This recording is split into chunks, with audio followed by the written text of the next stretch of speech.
स्वर्गदूत चैनल पर आप सभी का स्वागत है। वीडियो शुरू करने से पहले आपसे एक नम्र निवेदन है कि हमारे चैनल को सब्सक्राइब करें ताकि प्रेरणा और प्रकाश बढ़ाता रहूं। अब्राहम की कहानी कहीं भी पढ़ेंगे या सुनेंगे तो यही एहसास होगा कि मूर्ति पूजा उसी समय से बंद हो गई, जबकि उनकी पत्नी मरने तक अपने ईश्वर को ही पूजती रही।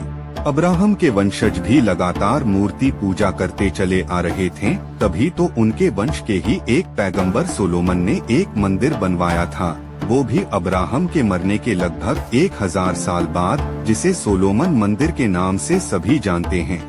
बहुदेववादी या मूर्ति पूजक लोग यहूदियों के समय में भी थे, ईसाई धर्म का उदय हो रहा था उस वक्त भी थे, और इस्लाम के समय में भी थे, और आज भी हैं। कैसी हस्ती है जो मिटाने से भी मिटती नहीं, क्यों? मासूम पैगंबर इब्राहिम के बारे में भी कुछ जान चुका था।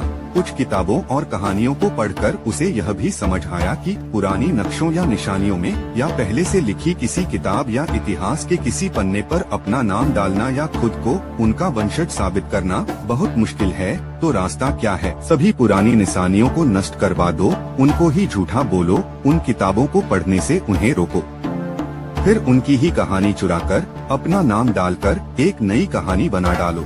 मासूम ने देखा कि इसी तरह कई ग्रंथ और किताबों के साथ भी किया गया है। नहीं तो ऋषि वाल्मीकि की रामायण को ही पढ़कर आज धोखेबाज लेखकों ने 100 से ज्यादा रामायण लिख डाली हैं। यहाँ तक कि रावण को भी हीरो बना डाला। उसी तरह हिंदुस्तान के हालिया इतिहास को भी लालच में पढ़कर झूठी कहानियों से भर डाला है इन झूठे इतिहासकारों ने। इब्राहिम और इस्माइल की कहानी भी इसी का एक उदाहरण है। मासूम तो समझ चुका था और लगभग लोग जानते हैं कि किसी भी कहानी का एक मुख्य किरदार होता है, सारा घटनाक्रम उससे ही जुड़ा होता है, पर कुछ अनुपयोगी लोगों की कहानी को छोड़ना पड़ता है। कई झूठे और धोखेबाज लेखक या इतिहासकार उसी अनुपयोगी किरदार से एक नई कहानी बनाते हुए एक रचना तैयार कर देते हैं, ताकि सबको लगे कि शायद यह कहानी भी उसी कहानी का एक भाग है, पर ये सिर्फ और सिर्फ मनगढ़ंत होती है। इब्राहिम के बाद इसहाक की कहानी मुख्य किताबों में लिखी है, उनके बच्चों के बारे में, उनके बच्चों के बच्चों के बारे में पीढ़ी दर पीढ़ी मिलता है, पर इस्माइल की कहानी पुरानी किताबों में नहीं मिलती है। क्यों इस्माइल को महान बनाया गया? क्यों उनके पैरों से जमजम, हाथों से काबा और उसके वंश से रसूल को जोड़ा गया? क्यों इंसानों के साथ इतना बड़ा धोखा किया गया? कुछ दिन तक मासूम भी इन सवालों में उलझा रहा। जब मक्का और काबा था ही, तो किसी इतिहासकार को क्यों नहीं दिखा? क्यों अब्राहम के वंशज मंदिर बनवा रहे थे? क्यों नहीं आज तक किसी ने एक भी ऐतिहासिक साक्ष्य दिखाए? सिर्फ एक झूठ और धोखा, वो भी अपने ही लोगों के साथ।